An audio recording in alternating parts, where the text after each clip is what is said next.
우리 함께 말씀 보겠습니다. 오늘 성서정과 18번째입니다. 회개와 열매라는 제목으로 말씀 함께 나누겠습니다. 오늘 지금 성경 이야기를 먼저 보셨는데요. 그 이야기를 한 번 더 정리하겠습니다. 어떤 사람들이 예수님께 와서 소식 하나를 전했습니다. 당시 로마 총독 빌라도가 갈릴리 출신 유대인들을 성전에서 학살하고 그들의 피를 희생제물과 섞었다는 것입니다.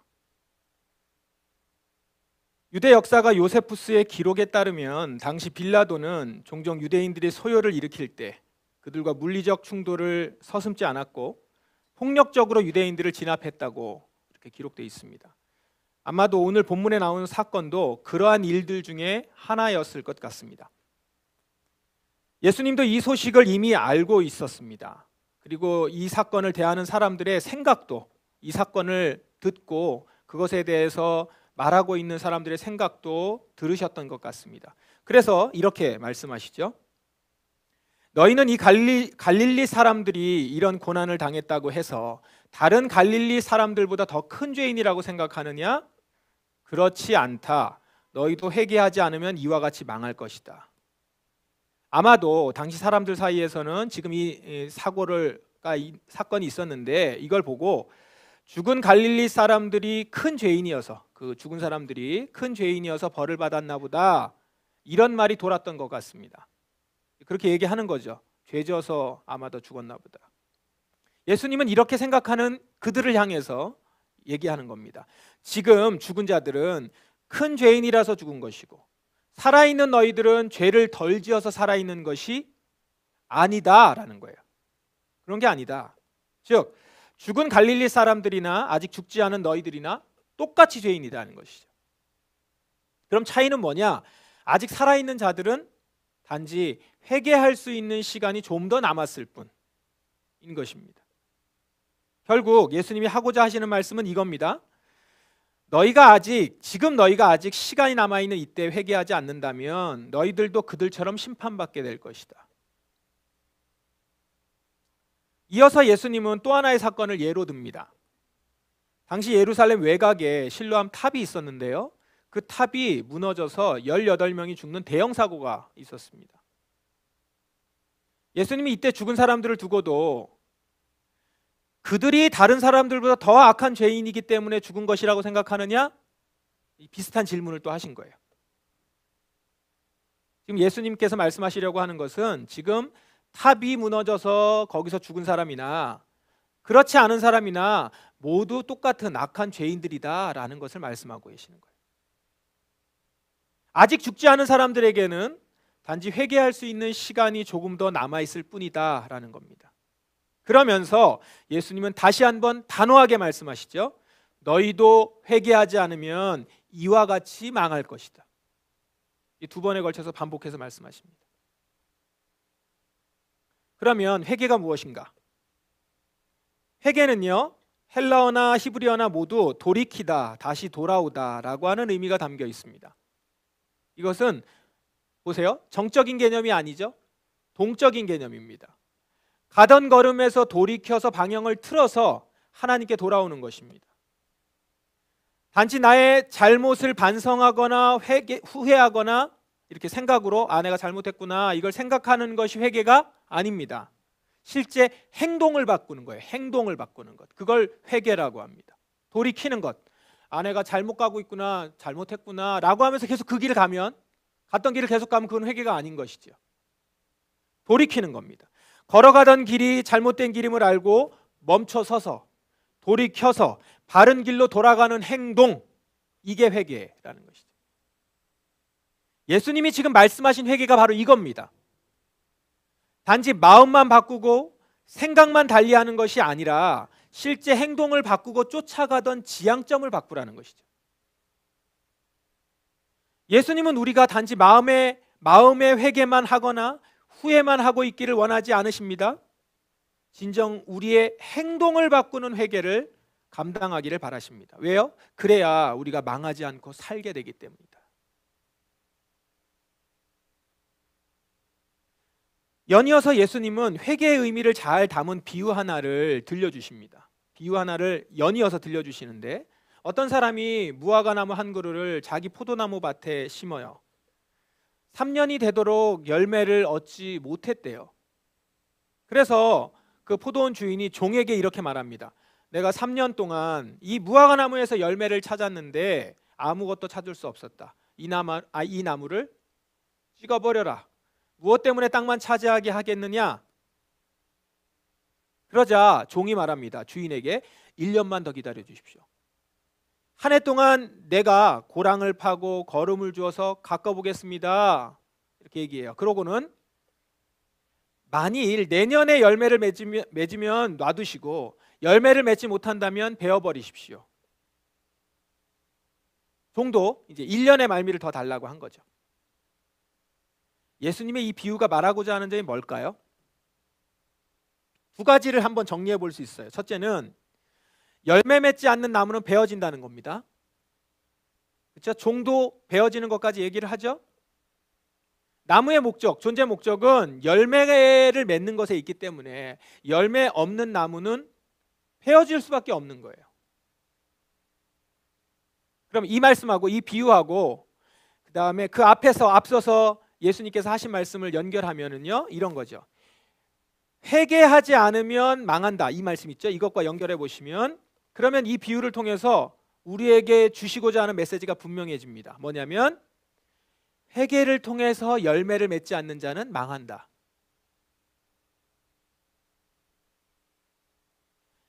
열매는 회개를 통해서 얻을 수 있고 회개를 통해서 열매를 맺지 못하면 베어지게 된다라는 겁니다. 그러면 여러분, 회개를 통한 열매 무엇을 가리키는 겁니까? 지난 목요일에 우리 성서전과 말씀 같이 묵상하면서 회개를 통한 열매는 고난을 견디는 역량임을 보여줬어요. 회개를 통해서 열매가 나타난다는 것은 고난을 이길 수 있는 역량이 다니엘의 세 친구, 서머나교회 회개를 통한 열매가 나타난 사람들은 교회는 고난을 이길 수 있어요. 그리고 또 뭐가 있을까요? 회개를 통한 열매. 신약 성경에서 찾아보면 대표적인 것이 성령의 열매입니다. 회개를 하고 열매를 맺는다는 건 성령의 도우심을 받는 거예요. 성령의 열매 9가지. 사랑, 기쁨, 평화, 오래 참음, 자비. 여기에 열매를 붙여요. 사랑의 열매, 기쁨의 열매, 평화의 열매, 오래 참음의 열매, 자비의 열매, 착함의 열매, 성실의 열매, 온유의 열매, 절제의 열매. 자, 아까 열매라는 것이 뭐라고 그랬습니까? 실제 우리 삶에서 나타나는 행동을 말한다고요. 행동. 그러면 다시 사랑의 행동, 기쁨의 행동, 화평의 행동, 오래 참음의 행동, 자비로운 행동, 착한 행동, 성실한 행동, 온유의 행동, 절제의 행동으로 나타난다는 것이죠. 회개의 열매를 맺는다는 것은 이런 행동들이 나타난다는 거예요. 눈에 보이는 행동인 것이죠. 보이는 겁니다. 아, 저 사람이 사랑의 행동을 하고 있는 것이. 기쁨의 행동, 기쁨의 모습이 나타나는 거예요. 평화의 행동들을 하는 거죠. 삶이. 오래 참아요. 자비로운 행동. 나는 그냥 자비로운 사람이야. 말로 주장하는 거 아니고 난 자비하다. 이거 아니고 자비로운 행동을 하는 겁니다. 착한 행동, 성실함. 눈에 보이는 행동이 나타난다는 것이죠. 그러므로 회개하고 예수를 믿었다고 하는데 사랑의 행동이 나타나지 않는다? 화평의 태도를 선택하지 않는다? 성실한 행동을 하지 않는다? 절제가 전혀 보이지 않는다? 그 사람은 회개하는 것이 아닌 거예요. 생각만 한 거죠. 회개는 반드시 열매, 행동으로 나타나기 때문이죠. 그런데 만일 행동으로 나타나지 않으면 회개하지 않은 사람이고요. 회개하지 않은 사람은 심판을 받게 된다는 거예요. 베어버릴 나무가 된다는 것이죠. 그러므로 회개 행동이 없다면 그 사람은 베어지게 되는 것이죠. 망하게 된단 말입니다.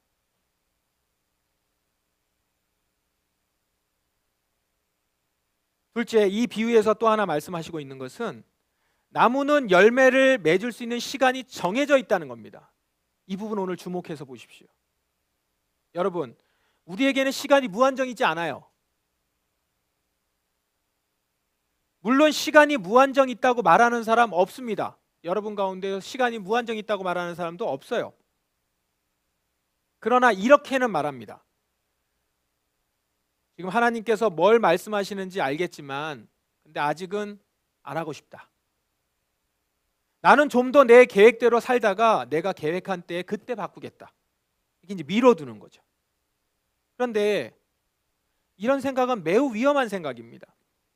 지난 금요일에는 계시록 7교회 중에 4대 교회가 있었습니다. 4대 교회. 그 말씀을 우리가 묵상했는데요. 예수님이 4대 교회를 향해서 뭐라고 말씀하셨습니까? 회개하지 않고 내게 돌아오지 않으면 내가 도둑같이 너희를 찾아갈 것이다. 네가 생각지도 못할 때에 너에게 갈 것이다. 주님은 우리가 생각하지 못할 때에 찾아오신다는 거예요. 내가 계획한 시간이 오기 전에 우리가 전혀 예상하지 못할 때에 주께서 도둑같이 오신다는 겁니다. 그러므로 여러분, 이 부분을 기억하셔야 돼요. 지금 아직 시간이 남아서 회개할 수 있는 기회가 있을 지금 즉시 회개해야 된다는 것이죠. 돌이켜서 행동을 해야 되는, 그것을 즉시 해야 된다는 겁니다. 하나님의 뜻은 지금 알겠어. 목사님이 지금 하는 얘기 무슨 말인지 알겠어. 그러나 지금은 하고 싶지 않아. 내가 목사님 얘기 다 지금 성경에 하고 있는 얘기 받아들이겠어. 그러나 그 행동을 내가 나중에 할 거야 라고 고집부리는 거, 그건 회개가 아니라는 거예요. 생각은 하지만 나중에 하겠다, 그건 회개한 것이 아니라는 겁니다. 그런데 그렇게 나중에 할 만큼 우리가 시간이 스스로 확보되어 있다고 말할 수 없다라는 겁니다. 지금 이렇게 하나님의 뜻은 알지만 내가 하고 싶지 않아 이렇게 고집부리는 것, 이거는요 사실 하나님의 자비로우심과 오래 참으심을 멸시하는 죄악이에요. 하나님이 오래 참으시는 것을 악용하는 거예요. 하나님이 자비로우시다는 것을 이용해 먹는 거라고요. 계속 참아주시니까. 그러니까 조금 더 심하게 얘기할까요? 하나님을 호구로 보는 거예요. 오래 참으시고 자비로우신 분을 우습게 여기는 거죠. 만만하게. 그래서 사도 바울이 이렇게 얘기합니다. 하나님의 자비로우심이 여러분을 회개로 이끄신다는 걸 깨닫지 못하고 그분의 자비로우심과 넓으신 아량과 오래 참으심의 풍성함을 멸시하는 겁니까? 이렇게 고집을 부리면서 순종을 거부하는 것은 어리석게도 완고하고 회개하지 않음으로 말미암아서 하나님의 의로운 심판이 나타나는 날에 받을 진노를 스스로 쌓고 있는 거라는 거예요. 사도 바울을 통해서 우리에게 주시는 이 분명한 말씀을 여러분 들으십시오. 심판날 받게 될 하나님의 진노를 스스로 자기 머리에 계속 쌓아놓고 있다라는 거예요. 어리석은 자들은 주님께 순종하는 것이 좀 더 늦어질수록, 내가 좀 나중에 순종할게 이렇게 할수록 내가 이 세상에 살아가면서 내가 취할 수 있는 이익은 더 늘어난다고 생각을 해요. 그렇지만 그런 사람이 모르는 것이 있습니다. 순종을 하지 않는 만큼, 순종을 미루는 만큼 더 큰 심판을 받게 된다는 거예요. 순종을 내가 늦추면 늦출수록, 내가 지금 저 하나님 말씀을 늦추면 늦출수록 지금 내가 할 수 있는 일은 늘어나니까 내 이익이 쌓이는 것, 이렇게 생각할 수 있는데 그거는 순종을 늦추면 늦출수록 나의 이익이 쌓이는 것이 아니라 받을 심판이 쌓이는 거예요. 받을 심판이. 그러니 말씀하는 겁니다. 지금 아직 기회가 있을 때 회개하십시오. 사대교회에 하신 말씀을 들으세요. 아직 완전히 죽지 않은 지금, 조금이라도 남은 힘이 있을 때에 여러분 자신을 일으켜 세우십시오. 나의 생각과 계획을 버리고 즉각 하나님 말씀에 순종하라는 거예요. 여러분, 이 시간 내 생각과 내 계획을 버리고 즉각 하나님의 말씀에 순종하시기 바랍니다. 알고 보면 주님께서는 우리가 회개하여 열매를 맺게 하시려고 이미 할 수 있는 모든 조치를 다 하셨습니다. 사실 우리는 열매 맺지 못하는 나무들이에요. 그래서 이미 베어지고 끝났을 자들입니다. 3년 동안 계속해서 나무를 가꿨는데도 열매 맺지 못하는 그런 나무였단 말입니다. 우리 스스로 이미 열매를 맺을 수 없음을 보였어요. 보십시오. 여러분 자신이 스스로 사랑의 열매를 맺을 수 있어요? 화평의 열매를 맺습니까? 우리 스스로 아무 열매도 맺을 수 없는 자들이에요. 그런데 이런 우리를 위해서 하나님의 종 예수님이 막아서셨어요. 그리고 포도원을 돌보는 종으로서 내가 이 나무를 한 번 더 가꾸겠습니다. 신이 고랑을 파시고 거름을 주시고 열매 맺을 수 있는 마지막 기회를 우리에게 주신 것입니다. 우리를 그렇게 가꾸시고 우리에게 열매를 맺을 수 있도록 당신의 최선을 다해서 그렇게 돌보신 거예요. 죄 때문에 하나님의 관계가 끊겨져서 말라 비틀어가던 우리를 다시 하나님과 연결시켜 주셨고 생명을 공급해 주셨어요. 그냥 시간이 남아서 대충 한 것이 아니라 그분의 생명, 당신의 생명을 십자가에서 내놓으시면서 하신 겁니다. 생명을 다해서 고랑을 갈았고 물을 주었고 열매 맺도록 노력하신 거예요. 그러므로 이제 남은 건 우리가 할 일이에요. 이제 우리들이 일할 차례라는 거죠. 그렇게 하셨으니 뭐 해야 돼요? 열매 맺어야 되는 거예요. 이제 맺을 수 있는 거예요. 그런데 여기서 잊지 말 것은 우리에게 남겨진 시간이 넉넉하지 않다는 거예요. 포도원 종이 뭐라고 했습니까? 1년 후에도 열매를 맺지 않으면 그때는 베어버리십시오. 시간이 한정돼 있어요. 그러므로 여러분, 우리에게 남겨진 시간이 넉넉하지 않다는 걸 알고 지금 이 말씀을 들을 때 이 시간이 바로 그 시간이 되어서 변화는 회개의 시간이 되어서 변화의 길로 들어서야 되는 것이죠. 돌이켜야 되는 것입니다. 그럼 여러분, 이제 회개의 열매를 맺기 위해서 우리가 해야 될 일이 무엇입니까? 이 지금 그림 우리 어린이들도 지금 보고 있을 거예요. 성경 설교를 들으면서 위에서 보고 있는 그림 같이 보여드립니다. 이렇게 열매를 맺기 위해서 우리가 해야 될 일, 먼저 말씀의 영양분을 먹어야 돼요.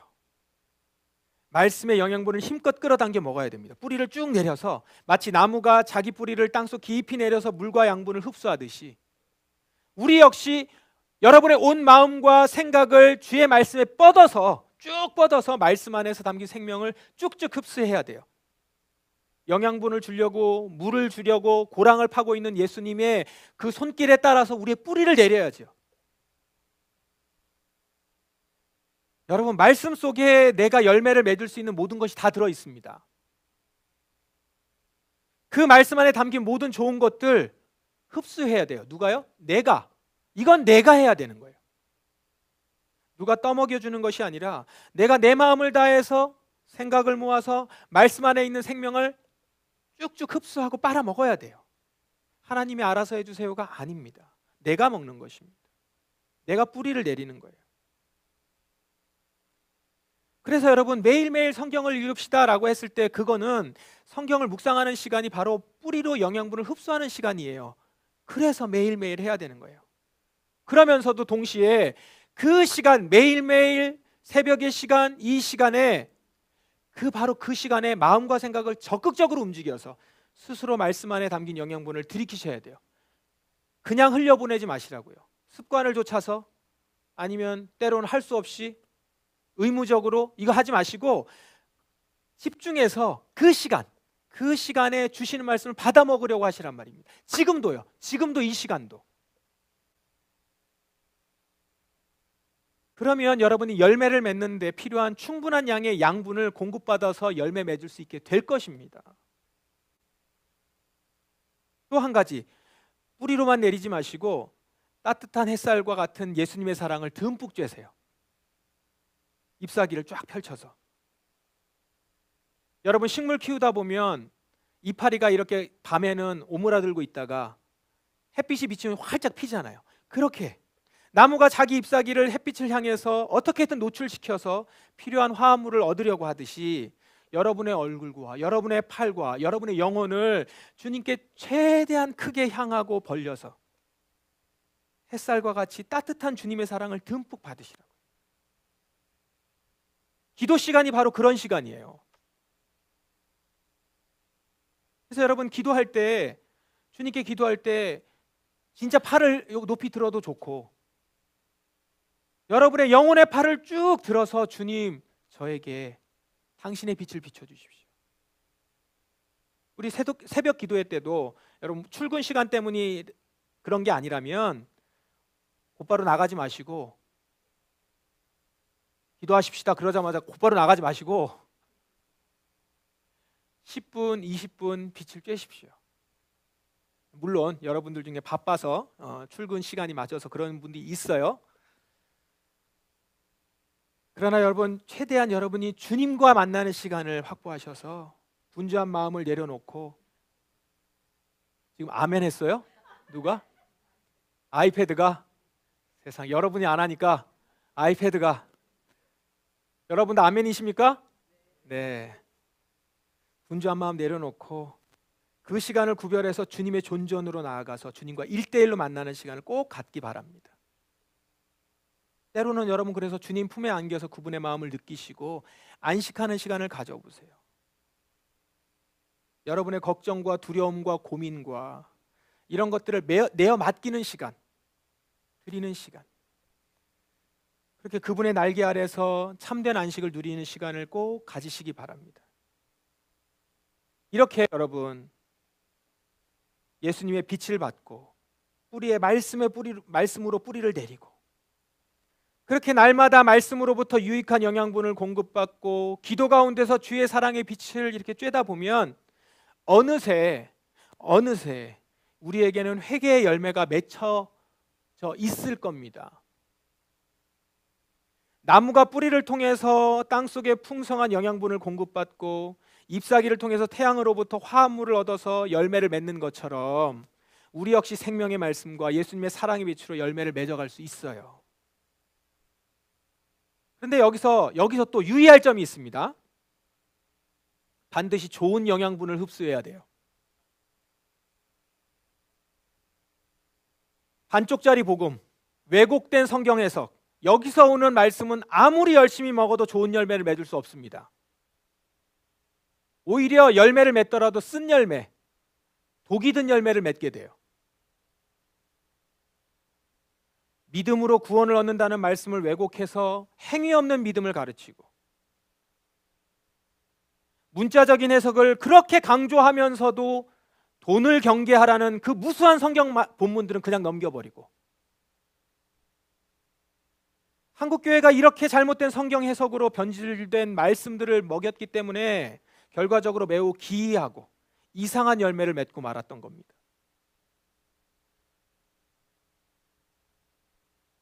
여러분 요즘 탄핵 집회를 많이 나가시는데 탄핵 반대 집회하는 곳들을 이렇게 지나가 보십시오.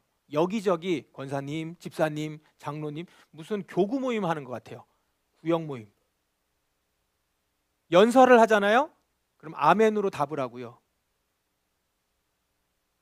부르는 거는 찬송가 부르고 기도하고 주여를 막 아주 그냥 괴성처럼 지르죠.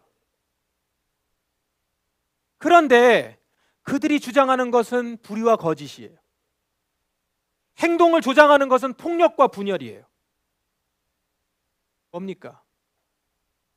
말씀을 외치고 찬송을 하고 아멘을 하는데 그들에게 나타나는 열매들은 독이 든 열매요, 쓴 열매요, 흉측한 열매들이 맺어진다는 거죠.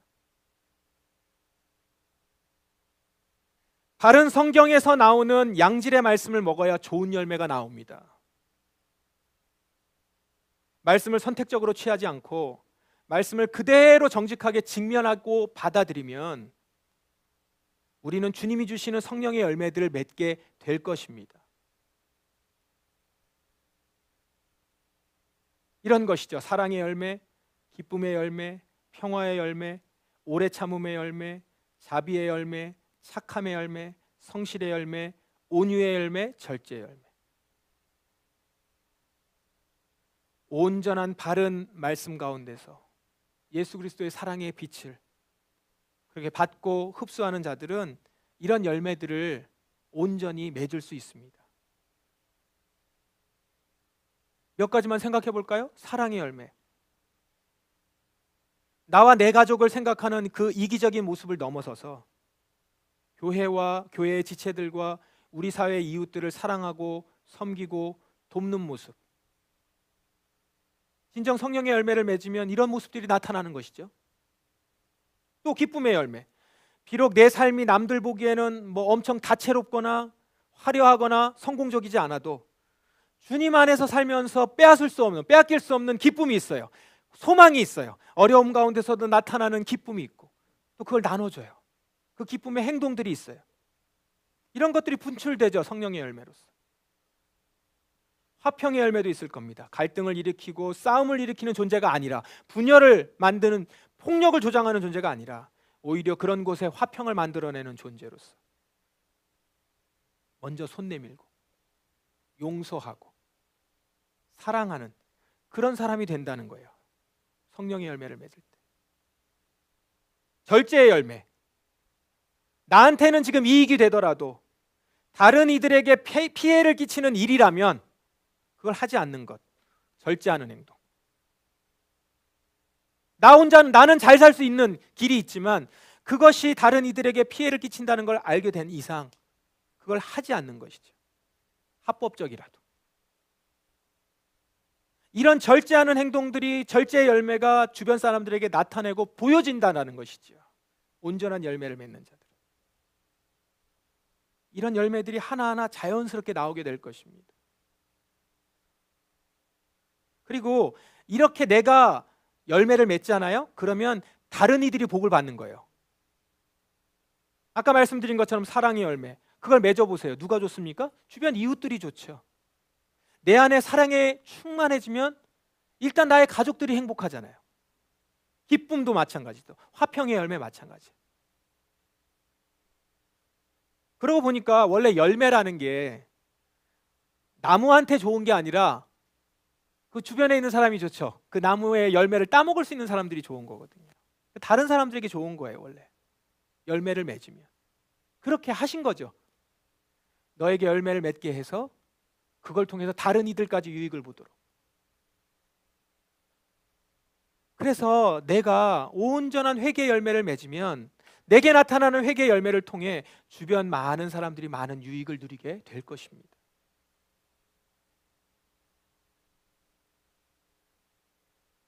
그런데 여기서 정말 중요한 것은 회개의 열매는 이거 맺으면 참 좋겠구나, 그냥 이 정도가 아니고 안 맺으면 아쉬운 정도, 이걸로 그치는 게 아니라는 것.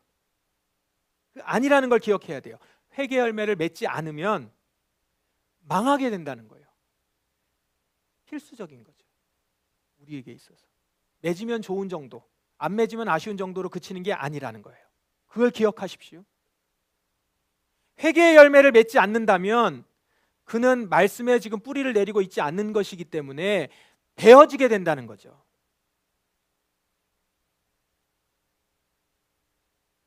사랑하는 우리 포도나무 성도들 모두 이 회개의 열매를 맺는 자만이 주님의 나라에 들어가는 자라는 사실을 기억하시고, 동시에 회개의 열매를 맺을 시간이 우리에게 그리 길지 않다는 것도 기억하시고, 지금 이 시간 이 자리에서부터 주님께 뿌리를 내리고 빛을 받으려 애쓰는 여러분들 되시기를 바랍니다. 그래서 모두 회개의 열매를 맺어서 구원을 얻는, 회개의 열매를 맺어 구원을 얻는 저와 여러분, 우리가 되기를 주님의 이름으로 축원합니다. 기도하겠습니다. 우리 말씀을 기억하시면서 여러분 소망하며 기도하십시다. 주님, 회개의 열매를 맺는 자 되기 원합니다. 저에게 아직은 시간이 주어졌을 때 이 시간 회개의 열매를 맺고자 나의 이 마음과 생각의 뿌리를 주님의 말씀에 깊이 내리기 원합니다. 주여, 나의 손을 들고 주님, 제가 주께 얼굴을 듭니다. 저에게 당신의 생명의 빛을 비춰주시옵소서. 이렇게 기도하며 주여 저 당신이 주시는 열매 맺기 원합니다.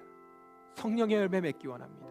저를 통하여 주변에 있는 사람들이 당신의 그 아름다움과 사랑과 풍성함을 누리게 되기를 원합니다. 주여 회개의 열매를 맺는 자 되게 하여 주옵소서. 다 같이 통성으로 기도하시겠습니다. 하나님 아버지, 이 시간 주님 앞에 나아가